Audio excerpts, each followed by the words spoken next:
voyant ma chaîne, j'ai remarqué que la plupart de mes abonnés, donc vous derrière votre écran, vous étiez pour la majorité dans la même tranche d'âge que moi. Donc fin des années 90, début 2000. Ce qui signifie que pour la plupart, nous sommes de la même génération, bravo à vous. Par conséquent, ça veut dire qu'on a grandi avec les mêmes références culturelles durant notre enfance. Et donc vous l'aurez compris, aujourd'hui, on fait un véritable plongeon tête la première dans la nostalgie. Regardez par exemple quelque chose qui m'apporte extrêmement de nostalgie. Ça peut paraître tout con, mais c'est les pubs des années 2000 les gars. Oh là là là là là là là là là. On va s'en mater quelques-unes, vous allez voir, vous allez replonger aussi, hein, je peux vous le dire. La nouvelle Danette, goûter au lait. Oh la Danette, quelle masterclass, putain ça, oh là ça me manque, j'ai envie d'en bouffer une. Côté chocolat si gourmand. Et à côté lait, tout doux. Attendez. Première pub de la vidéo. On voit un gamin de 8 ans en train de faire une blackface. Je l'avais zappé de ma mémoire, ça. Là, voilà, ça c'est le premier point négatif de la nostalgie. On supprime les mauvais côtés. Non, mais c'est une dinguerie, c'est une blague ou quoi là? T'as craqué ou quoi? Mais c'est quoi ça? Regarde, il est content. Mais on fait pas ça à un enfant. Après les gars, c'était il y a 20 ans. Il y a 20 ans, on faisait pas les mêmes vannes. Côté lait pour le calcium. Bah ouais, du calcium, évidemment. Et on adore. Putain, ils en ont fait une deuxième. Danette, oh les belles danettes. J'ai arrêté d'en manger parce qu'il faut que je sois esthétique et athlétique pour cet été. J'y arriverai certainement pas. Les meilleurs, oh là là, les meilleurs. C'était ceux avec les petites billes. Ouais, ceux avec les Smarties. Guette-moi ça. Ça, mon pote. Je pourrais même, je pense, me prostituer pour en bouffer des tonnes sans prendre de poids. Déjà, voilà, là, vous voyez, là, on rentre directement dans le sujet. J'avais envie de replonger en enfance dans cette vidéo. Et là, on y va. Si tu me donnes un choc à pic. D'accord, Pico. Mais dis-moi d'abord pourquoi elles sont pleines de chocolat. Avant les Indiens dans Ah, c'est une dinguerie, je m'en rappelle de ça. C'est choc à pic, vraiment. Ça fait des chocs à pic. Ça fait des chocs à pic. Bon, d'accord, Pico. Choc à pic. Choc à pic de Nestlé. C'est fort un chocolat. Oh là là là là, ça c'est encore une ref aujourd'hui. Et pourquoi? Parce que c'était magistral les gars, c'était magistral. Par contre, là maintenant que j'ai grandi etc, maintenant en plus que je suis bénéficiaire d'un très très beau chien. Il est là, il est pas empaillé, hein, il est pas mort, il est totalement vivant. Enfin, il y a quand même des mecs qui ont fait une pub Chocapic, etc. Ils donnent quand même du chocolat à un clébard. Si vous êtes pas au courant de ce que ça fait, ça bute le chien, tout simplement. Trop de chocolat pour un chien, bip bip, ça sonne à l'hosto comme la grand-mère. Je n'ose même pas imaginer le nombre de chiens qui sont décédés après que des petits enfants de 5-6 ans se disent oh putain, mais c'est Chocapic, on va les donner au chien, parce que ça va faire comme la pub. Ils l'ont donné, le chien il est décédé. Bon bah écoute, pas cool. Tiens alors ça. Gel Viveldop fixation béton. Fixation béton. Oh la pub, elle a tellement baisé plus d'une personne. Béton que béton pour une fixation qui dure. 2 seconds later. Les mecs ont détruit un bâtiment. Est-ce qu'on peut se rendre compte à quel point la pub a réussi à nous matricer? C'est trop une dinguerie. Je m'en rappelle très très bien. J'avais ramené 2 potes à la maison pour dormir pour une petite soirée pyjama. Bon, on avait 8 ans quoi. Et le matin, je me rappelle, je suis arrivé dans la chambre, j'ai dit les gars, j'ai du gel fixation béton. Qui c'est qui veut tester? Ils m'ont pris pour le Messi. Mais bon, après ça c'était vraiment 10 minutes avant la déception parce qu'on en a tous mis. On a fait des crêtes. Je m'en rappelle. On a longé les murs avec nos crêtes. Et évidemment, ça n'a rien fait. Et vraiment, là, je pense que j'ai pris ma plus grosse déception vis-à-vis des pubs. Et c'est peut-être là où j'ai eu le déclic de faut peut-être pas croire tout ce qu'il y a dans les pubs. On était matrixés, on avait quoi? Je sais pas, 8-9 ans, tu vois. Donc vraiment, nous, on voit ça dans l'intérieur, on dit non. Avec le gel, tu vois. Je vais te foutre un moulard, toi. Avec le gel, tu peux détruire un bâtiment. Mais non. Bah, on va t'aider. On était comme ça. Et bon, bah, tristesse. Très très grosse tristesse. On est des Oh. tubes, on n'est pas des pauvres. Mais on a tout ce qu'il nous faut. Des fruits, des fromages frais. Et des fruits. Chasse. C'est un choc mental de baiser, c'est un choc mental de baiser. Le colonel Filou, est-ce qu'on s'en rappelait avant? Non. Bah non, parce que quand tu grandis, tu passes à l'âge adulte, t'as des emmerdes, t'as des impôts, t'as une famille, t'as des gosses à nourrir. C'est évidemment mon cas, hein. Je suis père de 3 gamins, j'ai un Picasso dégueulasse et ils vomissent à l'arrière. Donc voilà, c'est ça ma vie. Ça gros, ça passait à 16h le mercredi après-midi. T'étais dans le canapé, t'es comme ça. Oh. Alors je vais peut-être passer pour une énorme victime, mais il me faisait un petit peu flipper le colonel Filou. J'étais vraiment en mode, si je rencontre le gars, enfin les trucs des petits filous, peut-être en ouvrant le frigo assez vite, tu vois, j'en sais rien, j'aurais peur de le voir, mais vraiment, j'avais vraiment une crainte. Ouais, c'est vraiment un truc de grosse victime, j'en ai rien à foutre, j'assume. Et d'ailleurs, quelque chose en train de penser, parce que oui, je pense, quand on regardait les pubs, c'était pourquoi? Parce qu'on regardait la télé. Et si on regardait la télé, à la base, c'était pas pour les pubs, c'est parce qu'on regardait les dessins animés, évidemment. Mais oui, gros, je vais mettre tout de suite le premier, mais qui a bercé, mais c'est même plus bercé, il m'a nourri au sein, ce dessin animé, c'est une dinguerie. Nous on te suit partout, on va résoudre ce mystère. Résoudre ce mystère. Les Scooby-Doo, nous on te suit partout. Par la Scooby-Doo. De la piste. Oh putain. Oh là là, la crise de nostalgie, putain. J'ai fait un blackout. Comment ne pas avoir une belle enfance quand tu regardais ça? C'était magnifique, c'était magistral. Je sais pas c'est quoi les dessins animés aujourd'hui, mais tout ce que je sais c'est que c'est en 3D, c'est générique, c'est pas foufou. Là c'était du 2D, c'était du dessin gros, les musiques emblématiques. Là j'ai qu'une envie, c'est de me réveiller demain matin à 7h, que je me fasse un biberon et que devant Scooby-Doo en fait. Enfin voilà, comme à l'époque, comme à la bonne vieille époque. France 3 présente. Entre quatre vestes et de buissons, déferle un flot de pression. Chaque partie porte son lot de frissons. Foot de rue. Stimuli, plaisir et passion, amitié.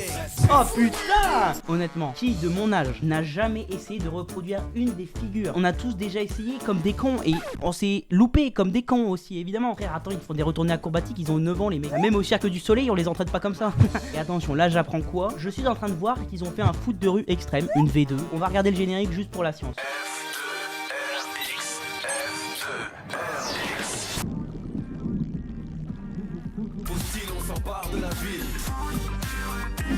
C'est de la merde. C'est de la merde mon gars. C'est nul. Je suis vraiment désolé pour vous vous avez dû grandir avec ça. Mais tu vois, ça rejoint exactement ce que je disais, gros. C'est en full 3D, ça a pas d'âme. Alors que foot de rue de l'époque, le générique, tu reconnais directement. Et ça qui est fou, c'est que là, le générique, pour le coup, est ultra générique. Pas mal. Il est nul, tout se ressemble. Y a pas un personnage t'as envie de t'assimiler avec lui, frère, c'est éclaté. De toute façon, mes gamins, c'est sûr et certain que je vais foutrer du vent de foot de rue, du Titi et Gros Minet, les trucs bien en 2D, les trucs en 3D, c'est moche. Je lance une pétition, j'en ai rien à branler. D'ailleurs, je suis en train d'y penser. J'étais fan aussi d'un autre truc quand j'étais petit. C'était, les gars, les toupies Beyblade. La cour de récré, gros, ça s'affrontait, ça faisait des tournois en mode si toi t'as pas la bonne toupie, tu seras la. Excusez-moi du terme, tu seras la petite pupute de la récré. Je me rappelle, ça s'organisait des gros tournois et si tu perdais le tournoi, tu perdais 2 billes, le gagnant il gagnait genre 6 billes. C'était incroyable, putain. Attends, regarde. Regarde-moi ça, putain. Je l'avais le tournoi. Oh là j'ai une petite passion qui est en train de se remettre là. Oh putain, la noire elle va tellement se faire détruire. Oh c'est la bleue au final. J'ai été médisant et peut-être un petit peu trop raciste. Je suis désolé. je plaide coupable. Round 1. Fight! Wesh, mais c'est un ovni le bordel, c'est quoi ça? Oh, mais t'as vu les coups? Ça pouvait vraiment faire mal.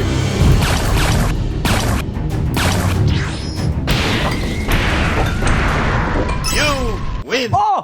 Hors-piste, tu m'étonnes, t'as vu? Frère, elle fait 8,5 kg la toupie. Dans ma vie, j'aurais... Oh putain, ok. Là, j'ai eu une illumination. Dans ma vie, je ne sais pas quand, j'organiserai un tournoi Beyblade. J'ai l'idée, je la noterai. Round 2. Fight! Ok, or contre orange. Oh putain, elle est agressive. Oh, l'orange, elle est agressive. Ça tourne, hein. Ça tourne, on dirait une fougasse en été. La rotation, elle est folle.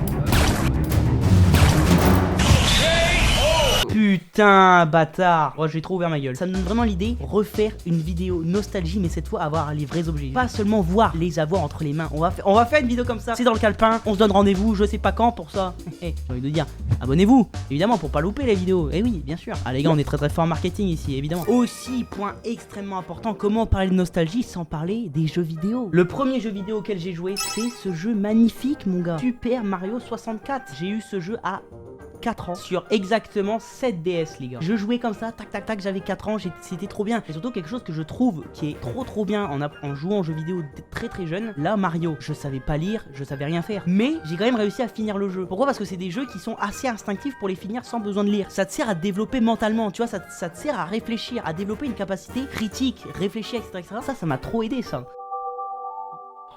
Ce son. Oh là là.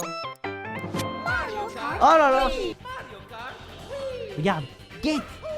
Oh là là là là là là là là. Le nombre d'heures auxquelles je me suis détruit. Tu vois, rien que ça, ce genre de truc, ça paraît tout con. Mais tu sais, ce style graphique un petit peu 3D mais un peu dégueulasse. Bon, après ça, je pense que c'est purement de la nostalgie. Tu refais les mêmes sur la Nintendo Switch avec des graphismes de fou furieux. Ça a pas la même patte, ça a pas le même côté cartoon. Non. Oh la vache, tu vois, c'était moins détaillé, c'était moins truc, mais c'était extraordinaire, putain. La carapace verte là, elle est pas en 4K 60 HD, mais elle marche, ça fonctionne, on comprend. Oh là, ce son, ça pourrait faire bandana de mort ça. La vie elle était tellement belle. Désolé, tu sors de ta mère pour être gentil. Les 10 premières années de ta vie, c'est tout ce que je viens de montrer dans cette vidéo. Comment ne pas kiffer? C'était magnifique. En termes de divertissement pur, c'était extraordinaire. Je me répète, extra, extraordinaire. Après d'ailleurs, je parle beaucoup de Nintendo, etc. parce que c'était la première console que j'avais. Moi les gars, j'étais Team PS3 à l'époque. Ouh là là là là, j'en ai connu. Oh là là, j'en ai connu des cassages de cul. Je suis évidemment un jeu magnifique qui s'appelle Call of Duty. Attendez, guette-moi ça gros. J'avais 8 ans, je tirais dans le tas. Putain, guette. Bim, un mort, plus 20, tu vois. Pas. Allez, tu dégages toi, bâtard. Allez, tu dégages, c'est pas moi qui joue, mais là je me sens très chaud. Ok, 1 kill. 2 kills. Oh putain, il est chaud.